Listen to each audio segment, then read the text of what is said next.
What's up, guys? How we doing today? This is Joe the Movie Fanatic. In today's video, we are going to be talking about a book that I recently bought, and it happens to be Brandon Sanderson's The Way of Kings. Alright, so talking about Brandon Sanderson, The Way of Kings, I enjoy a good fantasy book. I enjoy something that is gonna leave me spellbounded, asking a lot of questions. But what Brandon Sanderson has created in the Stormlight Archives is a world that is beyond anything I probably could have ever imagined. It is got medieval, it's got the supernatural, it's got kings and queens and palaces and um, government and a whole bunch of stuff going on in this book. So, with that being said, I've really enjoyed the first 30 pages. I am currently, as we speak, I'm on the Stormblessed chapter on page 37. And so, what I've achieved throughout my reading years is going to different places and learning more about what the author wants to give you. Now, in this book, The Way of Kings, Brandon is... No, first of all, he's incredibly bright in this series.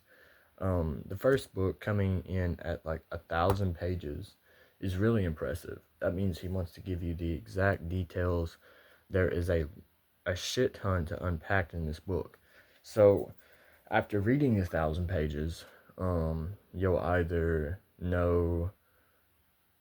You might not know everything in this book. Trust me, I probably won't. But, what comes with reading this book is knowledge, power, and the ability to recognize each different perspective in the book. I think what he's trying to go for is he's trying to build a fantasy world, and he's trying to get you connected to all these things going on. There's a complicated plot. There's a wide array of characters to fall in love with.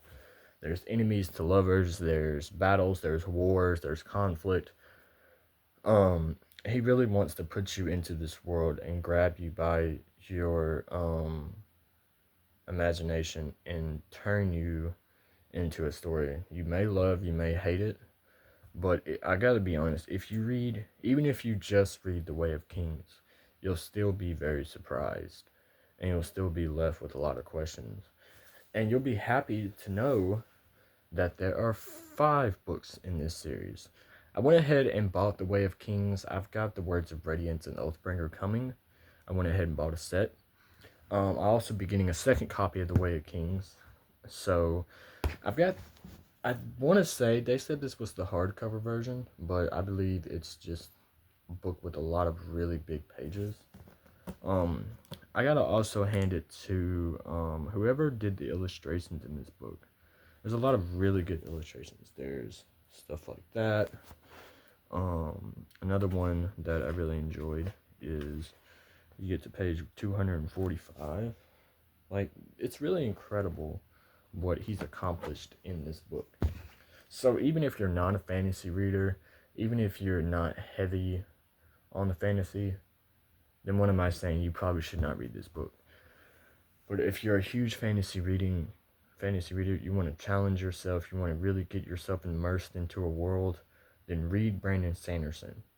It's highly recommended, coming from me and other readers. Everyone has said that Brandon is a genius behind the page. So that's my thoughts on The Way of Kings.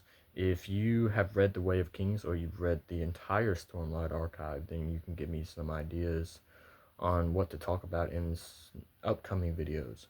But I want to try to make a small series on this. I really want to focus on what I thought about in these books, because it's going to be a really long journey reading these, but I really want to do it. I really want to push myself forward and go above and beyond reading. And so I hope that I find more enjoyment in the Stormlight Archives. With that being said, thank you guys for watching. Once again, this has been Joe the Movie Fanatic.